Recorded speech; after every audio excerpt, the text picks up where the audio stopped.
Hello YouTube. I just wanted to make a quick video of our setup here on an X32. Feel like I've taken full advantage of many things on this board, and I just thought it'd be interesting to make a video about it. So when I first got here, they had an LS9, and I'm not a huge fan of the LS9. I know it's a more expensive board, but I've just worked on the X32 and M32 so much that it just feels better to me, and I know how to use it. So I got one of those here, and they're not crazy expensive. They're only $2,000 for this thing. And when I first got here, we had all analog inputs, 32 analog inputs, but I've actually put 16 digital inputs on stage and kept 16 analog. So let's go check that out. Alright, so now we're on stage. When we got wireless in-ears, so I got one of these SD8s right here, this one, just for outputs and 8 inputs for our wireless mics, 8 inputs for our wireless mics, and 8 outputs for our in-ear systems for stage. And I was using the buses on the X32 for in-ear buses, but I needed some more, and the worship leader thought it was a good idea to just get another monitor, or monitor rig, so we got an X-Rack. And so what I'm doing on this now is I'm using 8 of the inputs on the back of this X32 rack for wireless mics, a pastor mic, wireless handheld, 2 hands-free wireless, and 2 more wireless sticks, SM58s. And so now what I'm doing is I'm using this for 8 inputs to front of house, and 8 inputs on the SD8 for the drums for front of house. So 16 channels in total in digital, and then on downstage we have these panels that are still our analog inputs for the stage. So we have 6 over here, 7 through 12 right here, and then 13 through 16 in this panel, and then the rest are all digital inputs for front of house. So this guy, this SD8 right here, I have a Cat 5 cable, Cat 6 cable, whatever, going to this into the AESB slot. So, and then I'm using the AES out on this 17 through 24, 25, or 17, I can't remember. So I think it's the 17 through 24 to front of house, and then the inputs on the back of this 1 through 8 are going down AESA 25 to 32. And I have a cable, an AES cable that I drilled through the wall and went through the attic to get to front of house. So let's go check that out. Alright, so back in front of house. In a routing tab, you can see how this is. So on input 1 through 8, I have local 1 through 8, 9 through 16, local 9 through 16, and like I said, I use that SD8 in front of house into the AESB, but then I sent the AESA B down AESA 50A 17 through 24, And so I'm grabbing the drums on the SD8 right here, and then the inputs on the back of the X32 rack.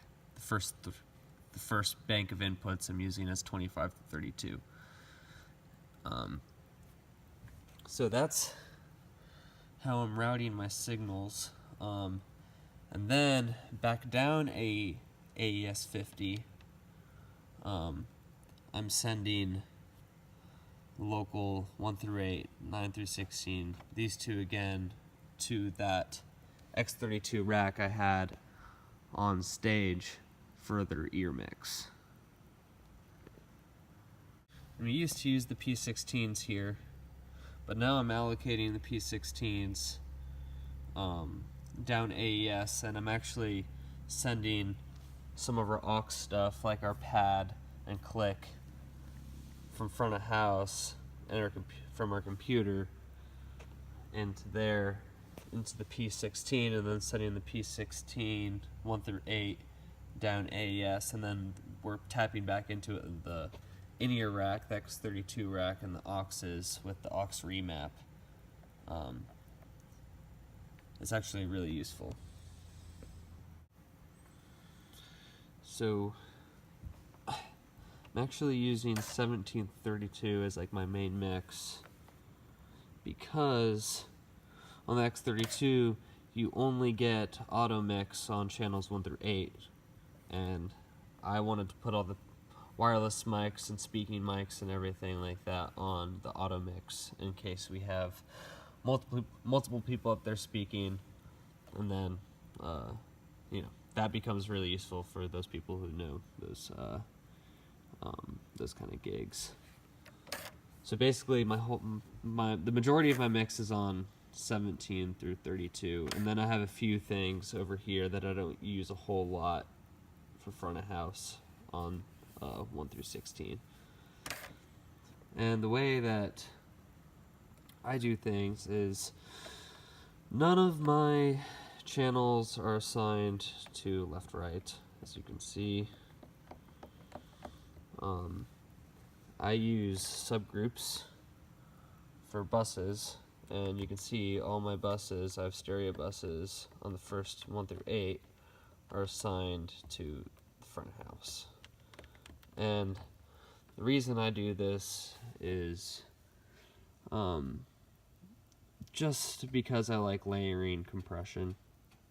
I like compressing stuff here a little bit, and then into my subgroups a little bit, and then through my left-right a little bit, and I use an insert, that combinator, that multi-band compressor, and I just find a little bit of compression all the way through down the chain is better than just slamming one thing. Really makes things a lot more natural and smooth. And another reason I use the buses is I use Matrix 5 and 6 for our stream mix, and it's really convenient to just send the buses to on my buses I have a drum bus, a bass bus, an instrument bus, and a vocal bus, and so I can send those different amounts to Matrix 5 and 6 for a slightly different mix on the stream than front of house. I have a crossover in my matrix, so left, right, sub, and then we used to have monitors, but we went completely to ears, so I use those monitors, I don't know if you can see them up there, as front fills. And so we have some front fills now, which is nice for the people sitting up front. Let's go look at some stuff on stage. So, you've seen this before. This is our rack back here. The way we use our in-ear system is these two are wireless units for ears, obviously. Instead of having just two stereo... First of all of our musicians in our band are volunteers that aren't professional musicians. So, and we don't have a huge budget for wireless stuff, obviously. It's expensive. So, I got two of these, and we just have 4 mono mixes. Vocal 1, is on the left side, vocal 2 is on the right side of this unit, vocal 3 is on the left side of this unit, and vocal 4 is on the right side of this unit. We usually have up to 4 vocalists, and each one of them have a pack that's labeled vocal 1, vocal 2, vocal 3, vocal 4. So everyone, and our worship leader, he invested in a stereo pair of ears, which he stands right here in this spot, and his unit is right here on top of the bass amp. And we put it there just so he's close to it. So the people up who stand downstage all have wireless stuff. We wanted wireless stuff, so everyone standing all on these carpets, I guess, have wireless in-ear units. But everyone who's back here on piano and stuff, we got these Behringer headphone amps that are pretty great for ear mixes. So everyone back here has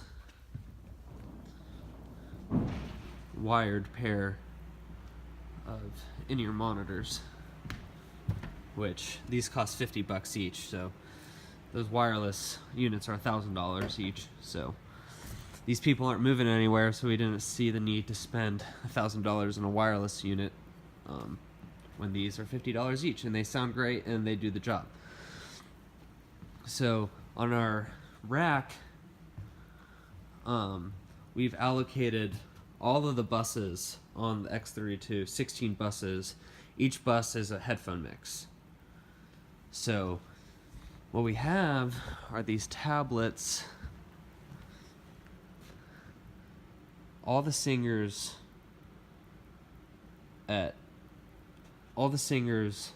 who are up here, we have one tablet on this side of stage like this, set up just like this, and we have another one that's usually set up right here. You can see it's right here. I was borrowing a piece off this, that's why it's not set up right now, but another one right here. If you haven't used Mixing Station yet and you're an X32 M32 user, you should definitely get it. I like it a lot. So I made these custom buttons. When you hit this button, it goes to your mix. So we have our inner units labeled vocal 1, vocal 2, vocal 3, vocal 4. So say you have a vocal 1 pack for this week. You're a volunteer singer, you get vocal 1 pack. So that means up here on the tablet, you just hit vocal 1. There are your vocals for your in-ear pack. There are your instruments, drums, effects, and I made an all button so you could see your whole mix if you wanted to. So no more asking me to turn up your vocal in your in-ears. They just turn around, hit their bus that they want if they're on vocal 1, and turn up whatever they need. All the people back here who have these guys have their own tablet. It's not set up like this. That's just attached to their own bus, so they can't access any other buses or any other mix. So in total on stage, we have about 6 tablets that are all attached to that X32. And I actually have a tablet front of house that I'll show you real quick too for monitors. So this is my tablet for monitors in case someone's in-ears are messed up, or someone wants me to mix their in-ears, because I will totally do that. So what I've done is on the X32 rack on the stage, I've sent the monitor section down P16 1 and 2, and then P16 I'm sending down AES 1 through 8 back to here. So you can see on my home tab I have AES 1 and 2 for my aux-in remap. So what that means is when I hit solo here, whatever gets if I'm soloing, so I just hear aux 1 and aux 2 through this console. That means if anything gets soloed on the X32 rack, it will show up in these two channels. So I've made, on this custom layout thing on Mixing Station, I've made it so when you click someone's bus, it solos it, it also solos it, and it shows up here. So this tablet's actually connected to the rack on stage and not this console. It's connected to the one up there. And when I hit someone's bus, it shows me their mix. I can see everything, I can see their mix, but it also solos it, which in turn brings it up on aux 1 and 2 up at front of house. So if I want to listen to people's mixes, I just hit solo here, turn up my headphones, and select their mix on this tablet right here. And I can see everyone's mix, and I can affect their mix, and I can hear their mix. So we don't have a monitor engineer, so I kind of have to do everything. But yeah, that's how it's a really convenient setup. I basically have a monitor console right here. That's a tablet. But yeah, that's pretty much how everything is set up. I have a few more things to do. I want to get an input selector and send the stream mix, the rack monitor mix, and the solo bus to it, so I can just select them right here and don't have to worry about soloing on the board. I know it's another expense, but for the volunteers that are here, it gets kind of confusing, so having that will be nice. And then we record all the services to Logic, multi-track. But yeah, if you have any questions, let me know.